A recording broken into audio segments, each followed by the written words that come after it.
এতিয়া যেনিবা এনেকুৱা আমাক দিয়া আছে সাপোজ 25 to the power 49 এই ধৰণে আমাক দিয়া আছে যেনিবা এবাৰ আমাক যোগও দিয়া নাই বিপূৰণো দিয়া নাই এবাৰ আমাক কি কৰিছে এটা সংখ্যা দিয়া আছে আৰু তাত পাৱাৰ দিয়া আছে ঘাত দিয়া আছে গতিকে আমাক এই ধৰণৰ সংখ্যা যদি দিয়া থাকে তেনেহলে এই সংখ্যাটোৰ ইউনিট ডিজিটত কিমান হ'ব এটো আমি কেনেকৈ উলিয়াম এই সংখ্যাটোৰ ইউনিট ডিজিটত কিমান হ'ব উলিয়াবৰ কাৰণে আমি এটা সহজ ট্ৰিক ইউজ কৰিব পাৰো এই ট্ৰিকটো হৈছে নো চেন্স ৰুল নো চেন্স ৰুল কেনেকুৱা হয় যদি এনে ধৰণে সংখ্যা দিয়া থাকে আৰু ইয়াত যদি আমাৰ পাৱাৰ দিয়া থাকে তেনেহলে এই সংখ্যাটো যদি আমাৰ 0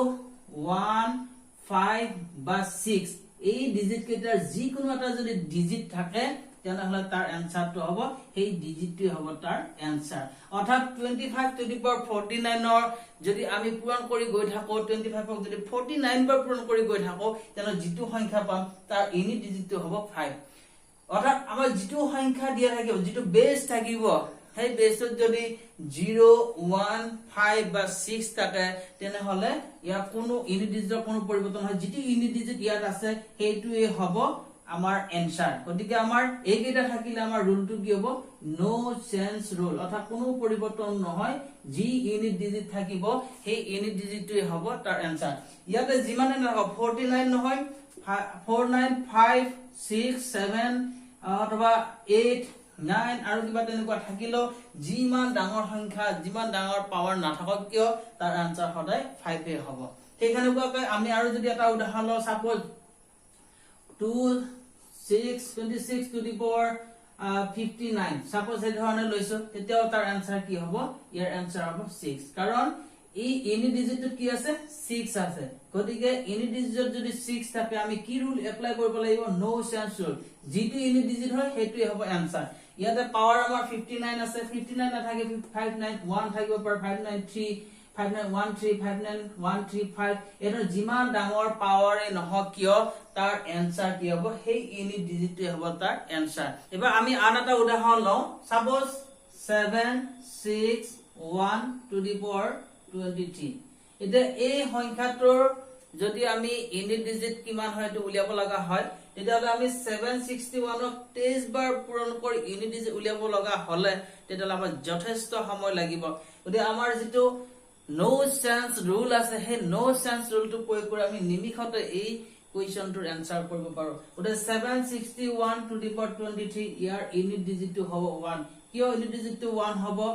তা কাৰণ ইয়াতে আমাৰ ইউনিট ডিজিটত কিমান আছে 1 আছে আৰু আমি পাইছো যে 0 1 5 বা 6 এই কেইটা যিকোনো এটা যদি ইউনিট ডিজিটত থাকে তেতিয়াহলে নো চেঞ্জ ৰুল প্ৰয়োগ হয় আৰু হেমতে 1 থাকিলে এনসাৰ 1 হ'ব 0 থাকিলে এনসাৰ 0 হ'ব ইউনিট ডিজিটত যিটো থাকিব 0 1 5 6 ৰ যিটোৱে থাকিব সেইটোৱে হ'ব এনে ধৰণৰ কোৱেশ্চন সমূহৰ এনসাৰ এটা 0 1 5 বা 6 থাকিলে কিয় হে একেটাই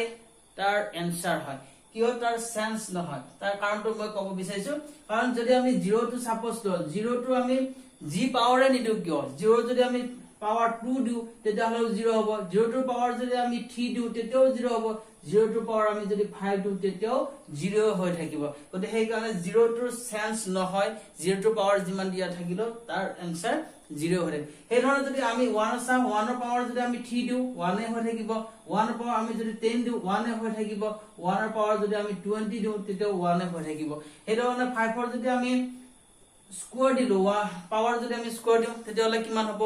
5 ৰ স্কয়াৰ দিলে আমি পাম 25 পাম আৰু এই 25 টো ইউনিট ডিজিট কিমান থাকিব 5 এ থাকিব 5 ৰ যদি পাৱাৰ আমি 3 দিও তেতিয়াহলে আমি কিমান পাম 5 5 গুণ 25 5 গুণ 125 গতি 125 ৰ আমি ইউনিট ডিজিট যদি চাও তাতো আমি কি পাম ইউনিট ডিজিটত 5 হে পাম সেই ধৰণে আমি যদি 6 টো চাও 6 ৰ যদি আমি পাৱাৰ 2 দিও তেতিয়াহলে আমি কিমান পাম 36 পাম এই 36 ৰ আমি কি পাম ইউনিট ডিজিট 6 পাম এই ধৰণে আমি 6 ৰ যদি কিউব কৰো তেতিয়াহলে আমি কিমান পাম 6 গুণ 36 গুণ 216 পাম আৰু এই 216 টো ইউনিট ডিজিটটো কিমান হ'ব 6 এ হ'ব গতিকে আমি 0 1 5 6 এই কেইটা